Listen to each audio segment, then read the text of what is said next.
জি জি। এটা এই ব্যাখ্যা জন্য করতে পারবেন? আমার এই জন্য নরেন্দ্র মোদীর সাথে যখন প্রফেসর ইউনূস কথা বললেন হুম, ফোনে, উনি হুম, উনাকে আহ্বান করলেন যে আপনি আপনাদের দেশের সাংবাদিকদেরকে পাঠান, হুম, তারা এসে এসে দেখে যাক, তারা নিজেরা যা ধরেন, আমি যদি আমার রিপোর্টটা বলি, আপনি অনেক সময় বলেন এটা হুম, তো সরকারের ভাষণ, হুম, আমি তো এটা বিশ্বাস করছি না, হুইচ ইজ নট অমূলক না, হুম, কিন্তু আপনি যদি বাইরের থেকে সব সাংবাদিক এসে এসে নিজেরা যে দেখুক হুম। যে আসলে ঘটনাগুলো কি হয়েছে, নিজেরা প্রত্যেকটা ইনসিডেন্ট গুলোকে ওকে, নিজেরা রিচেক এটা করুক, খুবই রিপোর্ট স্ট্রং, করুক, খুবই করে স্ট্রং। বুঝুক যে আসলে কতটুকু হয়েছে। না, খুবই স্ট্রং একটা জায়গা। তো আপনি এই প্রসঙ্গে খালি একটু শেষ কথা বলি যে আপনি হৃদয় রবি দাসের মৃত্যুটাকে আসলে কিভাবে দেখেন, মানে এটা নিয়ে আপনার কাছে খোঁজ আছে কিনা সেই প্রশ্নটা করেছিলাম, সেটা যদি আবার একটু বলতেন। এবং ডোনাল্ড ট্রাম্প, আমেরিকার প্রেসিডেন্ট ইলেক্ট, তিনি যে বাংলাদেশের সংখ্যালঘুদের নির্যাতন, মৃত্যু এগুলি নিয়ে নানা ধরনের একটা, মানে কি বলবো, এক ধরনের আশঙ্কা করে একটা যে টুইট করেছেন, সেটিকে আপনি আসলে কিভাবে দেখছেন, কিভাবে দেখছেন ডক্টর মোহাম্মদ ইউনূসও আসলে? ডোনাল্ড ট্রাম্পের বিষয়ে আমরা তাকে ওয়েলকাম জানাই যে উনি হুম, নতুন ইলেক্টেড হয়েছেন। আমরা মনে করি ডোনাল্ড ট্রাম্প 2-0 যেটা ইয়ে হবেন, ওটার সাথে আমাদের সম্পর্ক খুব ভালো থাকবে, এবং আমরা মনে করি যে তার সাথে এবং আমাদের ইকোনমি আরো বেটার জায়গায় যাবে আমরা মনে করি। আর যেটা বললেন যে ওনার টুইটের বিষয়ে, আমি মনে করি যে এটা হয়তো বা এ, এ, মানে ওনাকে ভুল বোঝানো হয়েছে। উনি যখন ক্ষমতা নিবেন তখন অবশ্যই উনি ইনফরমেশন গুলো পাবেন হচ্ছে আমেরিকান এম্বাসি ইন বাংলাদেশ, তাদের কাছ থেকে উনি ইনফরমেশন পাবেন। তখন উনি রিচেক করে দেখতে পাবেন যে কি এক্সটেন্টে কি ভায়োলেন্সটা হয়েছে। ওকে। এবং তারা বাংলাদেশে আমেরিকান এম্বাসি খুব ভালো, তাদের নিজস্ব ইনফরমেশন গ্যাদারিং এর সিস্টেম আছে, অবশ্যই তারাও তো দেখেছে যে কি হয়েছে। ওকে। আপনি হৃদয় রবিদাস সম্পর্কে আর কোনো মন্তব্য করবেন? রহস্যজনক মৃত্যু, আর্মির কাছে And ছিল। আমি তো ওইটা বলেছি যে এগুলো আমরা ইনভেস্টিগেট করব ওকে, ঠিক আছে, প্রত্যেকটাই। ঠিক আছে। আপনি সাংস্কৃতিক জাগরণের কথা বলেছেন, সরকার 100 দিনের কথা বলতে গিয়ে, কিন্তু আমরা শিল্পকলা একাডেমিতে প্রদর্শনীরত অবস্থায় একটা নাটক বন্ধ হতে দেখেছি। বলা হচ্ছে যে মানে আসলে এই নাটককে যিনি করতেছিলেন তিনি সরকারের সমালোচনা করেছেন। আমরা একজন সফল চলচ্চিত্র পরিচালককে উপদেষ্টা হিসেবে আপনারা নিয়োগ দিয়েছেন, তার জন্য আপনারা ঘরে বাইরে কথা শুনছেন। আপনারা আসলে এগুলি কীভাবে দেখছেন? এইটা কোনো মানে, আরও যদি আমরা বলি যে কোনো একটা ব্র্যান্ডিংয়ের অনুষ্ঠানে গেলে তৌহিদি জনতার ব্যানারে বাধা দেওয়া হচ্ছে, বলা হচ্ছে যে তারা আওয়ামী লীগের সময় ছিলেন। আমি পরিমণির কথা বলি যে পরিমণিকে আসলে ভুয়া ভুয়া স্লোগান করে শোরুম উদ্বোধন না করে চলে যেতে হয়েছে, মেহজাবিনকে শোরুম উদ্বোধন করতে দেয় নাই তৌহিদি জনতা। এগুলি মানে এগুলিকে আপনারা আসলে কীভাবে দেখেন? মানে সংস্কৃতিটা জায়গায় এই শিল্পকলা একাডেমিতে নাটক বন্ধ। আহ, আমরা সংস্কৃতি কিভাবে দেখি, আপনি শিল্পকলা একাডেমির যে ডিজি যিনি হয়েছেন তার হুম, অ্যাপয়েন্টমেন্টে বুঝবেন। হুম, সৈয়দ জামিল উদ্দিন আহমেদের চেয়ে brilliant stage director, theatre director বাংলাদেশে নাই। হ্যাঁ, আপনি এটা জানেন, তার সর্বজন গ্রাহ্যতা আছে। আর যে ইনসিডেন্ট হয়েছে সেটা নিয়ে তো আমরা অলরেডি বলেছি, আমরা স্টেটমেন্ট দিয়েছি। হ্যাঁ, এবং জামিল ভাই খুবই ব্রিলিয়ান্টলি এটা হ্যান্ডেল করেছেন। আমরা সবাইকে মনে করি, সবাই আমাদের না শফিক এই ভাই, আজকে থেকে, কালচারাল সবাইকে আমরা ধারণ করি। আজকে থেকে আমরা চাই যে বাংলাদেশের নাটক আরো উত্তর উত্তর আরো নতুন হাইট স্কেল আপ করুক, আমরা এটা চাই। শফিক ভাই, বাংলাদেশের সিনেমা জগতে আরো ব্রিলিয়ান্ট সিনেমা হোক, আমাদের এখান থেকে যেন অস্কার পায়। শফিক আর ভাই, যিনি এসছেন তার বিষয়ে দুই একজন মন্তব্য করেছেন, এটা হতেই পারে, কেউ না কেউ তাকে না অপছন্দ নাও করতে পারে, but Mustafa Sarwar Farooki is a brilliant film maker. উনি বাংলাদেশের কালচার খুব ব্রিলিয়ান্টলি বুঝেন। শফিক ভাই, আজ থেকে 5 বছর পরে সাংবাদিকতার কোনো ছাত্র যখন নিউজ পেপারের কোনো শিরোনাম দেখতে গিয়ে দেখবে যে শিল্পকলা একটি নাটক প্রদর্শিত হওয়া অবস্থায় বন্ধ করে দেওয়া হয়েছে, শিল্পকলার ডিজি মঞ্চে দাঁড়িয়ে বলেছেন আর নাটক চলবে না, মানে এর কাছাকাছি জিনিস তো আমরা টিনের তলোয়ার, মানে 1970 সালে উৎপল দত্তের ওই নাটকেও আমরা দেখি নাই। ইংরেজরাও তো নাটক বন্ধ করে দেওয়ার জন্য হুমকি দিয়েছিল, তার জন্য তাকে জেলে ধরে নিয়ে যেতেছিল। নাটক তো এমনি প্রদর্শনীতে অবস্থায় বন্ধ, মানে না, কিরকম সরকারের সময় নাটক বন্ধ হয়? প্রদর্শনী অবস্থায় বন্ধ করা হয়েছে তাদের সিকিউরিটি চিন্তা করে। এবং আমরা তো এটা, যারা এই যে প্রোটেস্টটা করেছে হুম, তাদের এই প্রোটেস্টটাকে আমরা কন্ডেম করেছি। আপনারা এইভাবে তো ডিসরাপ্ট করতে পারেন না। হুম, আপনার যদি কারো ব্যক্তির উপরে যদি আপনার অভিযোগ থাকে, আপনি অভিযোগ পুলিশে দেন। আপনি প্রেস কনফারেন্সে বলেন যে এই লোকগুলো এই কাজ করেছে, কিন্তু শিল্পকলা, আপনি এসে নাটকটাকে ডিসরাপ্ট করবেন কেন? শিল্পকলা এবং একাডেমি। জামিল ভাই যেভাবে এইটাকে ইয়ে দিয়েছেন, এটাকে সমাধান এনেছেন, ফ্যান্টাস্টিক। আমি মনে করি উনি খুব ওয়াইজলি ডিসিশন মানে নিয়েছেন।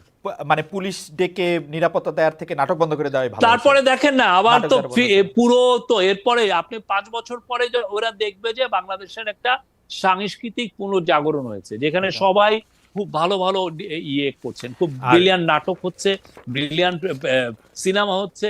বাংলাদেশ খুবই একটা ফ্যান্টাস্টিক জায়গা কালচারালি, আর এবং আমি মনে করি সামনে আরো ভালো জায়গায় যাবে। আর শোরুম উদ্বোধন করতে যাওয়া বা মানে পাবলিকলি আসার ক্ষেত্রে নায়িকাদের ক্ষেত্রে তৌহিদি জনতার বাধা, ওইটি কিরকম? দু একটা আইসোলেটেড ইনসিডেন্টকে দিয়ে কি আপনি পুরো একটা সমগ্রটা বিচার করছেন? কারণ আইসোলেটেড ইনসিডেন্টই তো আসলে সমগ্রটাকে বিচার, তাই তো করতে হবে। আর কেমনে করব? পুরা ইনসিডেন্ট হয়ে যাওয়ার পরে করব? মানে 500টা ঘটনা হওয়ার পরে বলবো 500টা ঘটনা ঘটছে, একটা ঘটনা দিয়ে বলতে পারবো না 500টা ঘটনা আশঙ্কার কথা? না, একটা ঘটনা দিয়ে আপনি এটা মাঝে মধ্যে এগুলো স্ট্যাটিস্টিক্যাল বিলিভ বলে, আপনি স্ট্যাটিস্টিক্যাল বিলিভ দিয়ে আপনি পুরো ইয়েকে ইয়ে করে। আমি তো দেখছি যে সবাই মানে ব্রিলিয়ান্টলি তাহলে নাটক আসেন হচ্ছে, স্ট্যাটিস ইয়ে দেখাই, হচ্ছে, পাঁচটা হ্যাঁ, শোরুম সিনেমা উদ্বোধন হবে। করতে গেছে, দুইটায় বাধা দেওয়া হয়েছে, তার মানে 40% বাধা পড়ছে। ব্যাপারটা কিরকম? না না, এটা কোনো ইয়েই না। আপনি Okay. দেখেন না, আমরা তো বলছি যে, আর আমাদের কারো প্রতি কোনো ইসলামিস্ট কোন গ্রুপের কে আমরা প্যান্ডারিং করি না। Okay. আমরা এসছি একটা মহৎ দায়িত্বে, রাষ্ট্র বিনির্মাণে, যে যে যে যে গণ অভ্যুত্থান হলো তাদের ইয়েকে আমরা ধারণ করে আমরা এই কাজে আছি, আচ্ছা, তাদের স্পিরিটটাকে ধারণ করে। আপনি গতকালই এক সংবাদ সম্মেলনে শফিক ভাই নিজেই স্পষ্ট করেছেন জুলাই আগস্টের হত্যাকাণ্ড নিয়ে কোনো ঢালাও মামলা আপনি পছন্দ করছেন না। মামলার আরও একটি দিক হচ্ছে হত্যার বিচারের জন্য মামলা হয়েছে, এমন নিহত কাউকে কাউকে খুঁজেও পাওয়া যাচ্ছে। এই বিষয়টি নিয়ে কিছু বলবেন কিনা?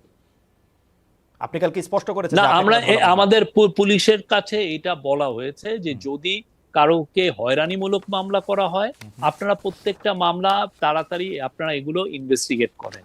আপনারা দেখেন যে কার কার এগেন্সে যাদের নাম এসছে তাদের এগেন্সে এভিডেন্স গুলো আছে কিনা।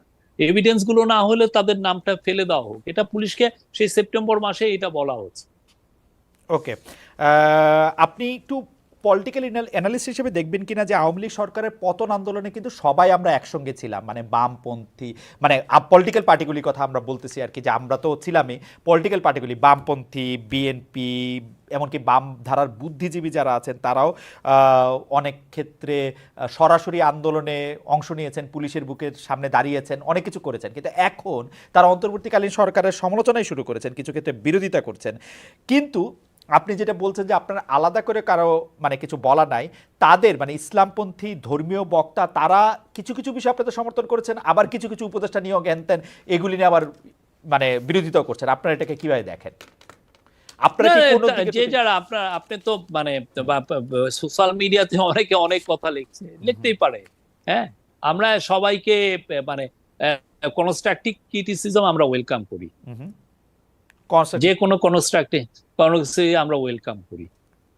আচ্ছা, আমি একটু শফিক ভাই আপনাকে বলি যে এই অনুষ্ঠানটা চ্যানেল 24-এ সরাসরি দেখানো হচ্ছিল। চ্যানেল 24 এখন তাদের টপ অফ দ্য আওয়ারের নিউজের জন্য চলে যাবে, কিন্তু আমরা আপনাকে আরও 2-1 মিনিটের জন্য একটু রাখতে চাই এবং আমরা আপনাকে আরও একটু বিষয়ে একটু প্রশ্ন করতে চাই আপনার অনুমতি নেই। তো চ্যানেল 24 তাদের টপ অফ দ্য আওয়ার নিউজে চলে যাচ্ছে, যেটি পরে আবার দেখানো হবে আমাদের ইউটিউবে চ্যানেলে, এটি প্রচারিত হতে থাকবে। শফিক ভাই, গত সপ্তাহে আমাদের অনুষ্ঠানে এসেছিলেন সিপিবির সাধারণ সম্পাদক জনাব রুহিন হোসেন প্রিন্স। তিনি বলেছেন যে প্রধান উপদেষ্টা তাদের সঙ্গে বৈঠকে বলেছেন জুলাই আগস্টে আন্দোলনে আহতদের চিকিৎসা ও পুনর্বাসনে সরকার কাজ করলেও এ নিয়ে গণমাধ্যমে প্রচারণা কম। এর দায় কি শফিক ভাই প্রধান উপদেষ্টা প্রেস উইংয়ের? আপনি কি মনে করেন যে প্রচারণাকে আপনিও কম মনে করেন? না, আসলে কি ঘটনাটা কি? না, আমরা তো দেখেন, আমরা এটা নিয়ে প্রচুর আমরা বলছি, আমাদের প্রেস উইং থেকেও বলা হচ্ছে, হেলথ মিনিস্ট্রি থেকেও বারবার আমরা প্রতিদিন প্রেস দেওয়া হচ্ছে। তো তারপরেও একটা দেখা যাচ্ছে যে এক ধরনের এখন আপনি যদি মানে পুরো যে জিনিসটা আমরা ওয়েবসাইট করে দিয়েছি, ওয়েবসাইটে লিস্টও দেওয়া হচ্ছে যে কারা কারা কি কি হয়েছে, কিন্তু যেটা হচ্ছে কি মানুষের আকাঙ্ক্ষাটা অনেক বেশি। মানুষ মনে করছে যে প্রতিদিন এই ধরনের আমরা কিন্তু দিচ্ছি, আমাদের লিমিটেড যেগুলো স্ট্রেংথ আছে সেগুলো নিয়ে আমরা ম্যাক্সিমামটা দিচ্ছি, যে এটা করা হচ্ছে আজকে ওইটা। আমরা কোনো নিউজ আমরা কিন্তু বাদ রাখছি না, আমরা প্রতিনিয়ত যে এটাই নিউজ হচ্ছে আমরা ওইটাকে দিচ্ছি। তারপরে হচ্ছে আপনি দেখেন আমাদের পত্রিকাগুলো তো ভালো ভালো রিপোর্ট করছে, আহতদের বিষয়ে কথা বলছে, নিহতদের নিয়ে প্রচুর রিপোর্ট হচ্ছে। তার মধ্যেও যেটা হয়েছে যে যেটা গত সপ্তাহে যেটা হলো, এরকম আইসোলেটেড দুই একটা ঘটনা ঘটছে, আমরা অস্বীকার করছি না। তো তো সেই জন্য আমরা এটা নিয়ে আরো আরো আমরা কাজ আরো যাতে আরো সিরিয়াসলি কাজ করা যায়, আরো কিভাবে ওদের পাশে দাঁড়ানো যায়, আমরা সেটা করছি, তো আমরা দেখছি। আইন উপদেষ্টা ডক্টর আসিফ নজরুল কে অনেক সমালোচনার মুখে পড়তে হচ্ছে, বলা হচ্ছে যে তার মধ্যেই আসলে সবচেয়ে বেশি সমস্যা। আবার অন্যদিকে ডক্টর মোহাম্মদ ইউনূস মাহফুজকে সব আন্দোলনের পেছনে আছেন বলে পরিচয় করে দেওয়ার পর জাতিসংঘের সম্মেলনে গিয়ে তার বিরুদ্ধেও আসলে নানা ধরনের কথা হচ্ছে। অনেক বেশি কথা হচ্ছে স্বাস্থ্য উপদেষ্টা ডক্টর নূরজাহান বেগমকে নিয়েও, স্বাস্থ্য উপদেষ্টা নূরজাহান বেগমকে নিয়েও। এইটা আসলে আপনারা এটা কিভাবে দেখছেন যে মানে সিঙ্গেল আউট করা হচ্ছে, আক্রমণ করা হচ্ছে, গাড়ি আটকে দেওয়া হচ্ছে, এগুলিকে কিভাবে দেখছেন স্যার? জি আমি সবাইকে অনুরোধ করব, যারা যারা এগুলো নিয়ে ভাবছেন, অনেক বড় বড় পত্রিকা, এই যে আইন উপদেষ্টার সাথে আসেন না, ওনার সাথে একটা দিন থাকেন, দেখেন উনি কি কাজগুলো করছে।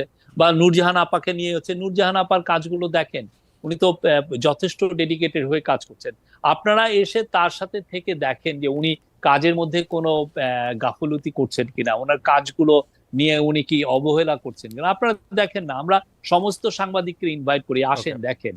এটা নিয়ে আমাদের কোনো নাই, লুকোছাপা নাই, আমাদের এটার নিয়ে কোনো ধরনের কোনো নাই। আমরা মনে করি যে এটা আমাদের নৈতিক দায়িত্ব, এই এই যারা যারা আহত হলো, যারা যারা মারা গেল, তাদের ফ্যামিলির পাশে, তাদের পাশে দাঁড়ানোটা, এটা হলো আমাদের সবচাইতে বড় কাজ। সেই কাজটা আমরা চেষ্টা করছি সবচেয়ে ভালোভাবে করার। শফিক ভাই, এইটা খেয়াল করেছেন কিনা যে এই সরকারের আমলে যত বিচারক নিয়োগ দেওয়া হয়েছে উচ্চ আদালতে, আবার নিম্ন আদালতের গুরুত্বপূর্ণ জায়গায় যেসব বিচারকদের বসানো আছে, আপনি কি খেয়াল করেছেন যে এটা ওভার কম্পেনসেট করতে গিয়ে বিএনপি বা জামায়াতের খুব গুরুত্বপূর্ণ বা খুব মানে কি বলবো, খুব নিবিড়ভাবে সম্পর্কযুক্ত লোকদেরই আসলে নিয়োগ দেওয়া হয়েছে কিনা, নাকি ঠিকই আছে ভালো লোকদের নিয়োগ দেওয়া? আমি এই পুরো 1-to-1 আমি বলতে পারবো না, বাট আমরা মনে করি যে আমরা যারা কম্পিটেন্ট তাদেরকেই নেওয়া হচ্ছে, সেটা আমাদের দৃঢ় বিশ্বাস। মানে এখন আপনি যদি 1-to-1 বলেন যে ইনি ইনি ইনি, সেটা নিয়ে আমি বলতে পারবো না, বাট আমরা মনে করি যারা এই লিগ্যাল প্রফেশনটা খুব ভালো বুঝেন, বাংলাদেশের জুডিশিয়ারির উপরে যাদের যথেষ্ট জ্ঞান আছে, যথেষ্ট, আপনি নিজে তো লয়ার স্টুডেন্ট, না আমি জার্নালিজম স্টুডেন্ট, কিন্তু আসলে হয়তো কেউ কেউ মানে আপনার সাথে পরের আলোচনা আমি নিশ্চয়ই হয়তো কিছু বিষয় আপনার দৃষ্টিও আকর্ষণ করতে পারি। যাই হোক, পাকিস্তানের সঙ্গে বাংলাদেশের নতুন সম্পর্ক গড়ে উঠেছে। করাচি থেকে প্রথমবারের মতো জাহাজ এলো। আওয়ামী লীগের সঙ্গে যার যার বৈরিতা ছিল তার সঙ্গেই বন্ধুত্ব করা হবে, এইটা কি এই সরকারের পররাষ্ট্রনীতি, নাকি সরকার পররাষ্ট্রনীতিটা অন্যভাবে দেখছে? সবই আপনি কি দেখেন? না, সরকার পররাষ্ট্রনীতি এখানে প্রফেসর ইউনূসের এটা খুবই, উনি একটা, আমি এটা ওই যে আমার যে 9 পয়েন্টের মধ্যে এটা লিখেছি যে ফরেন পলিসিতে উনি নতুন ডিরেকশন এনেছেন। এটা কি উনি চাচ্ছেন যে সার্ক যেটা মরিবান্ড হয়েছে, মানে একটা মৃতপ্রায় হয়ে রয়েছে, সেটাকে উনি রিভাইভ করতে চাচ্ছেন। সার্কের মধ্যে সমস্ত দেশের সাথে যাতে আমরা খুব দৃঢ় একটা খুব সুন্দর সম্পর্ক তৈরি করতে পারি, এই জন্য এই বছর ওনার ইচ্ছা ছিল যে আমরা, উনি যখন ইউনাইটেড নেশনের জেনারেল অ্যাসেম্বলিতে গেলেন, তখন ওনার ইচ্ছা ছিল যে যতগুলো সার্কেল লিডার আসবে তাদের সাথে যত একবার 5 মিনিটের জন্য হলেও যেন ফটোশুট করা। তাতে হয় কি, এক ধরনের মেসেজ যায় প্রত্যেকটা দেশে যে না আমরা একসাথে আছি। এবং এতে হয় কি, যে এই বৈরিতা তৈরি হয়, আমি আপনার সাথে যদি কথা না বলি তাহলে আপনার সাথে দূরত্বটা বেশি তৈরি হয়, আমি আপনার সাথে কথা বললি তাই একসাথে থাকি, তাহলে হয় কি অনেক ধরনের সমস্যা খুব দ্রুত সমাধান হয়। তো আমরা মনে করি যে ওনার ইচ্ছা হচ্ছে যে সার্কটাকে রিভাইভ করা।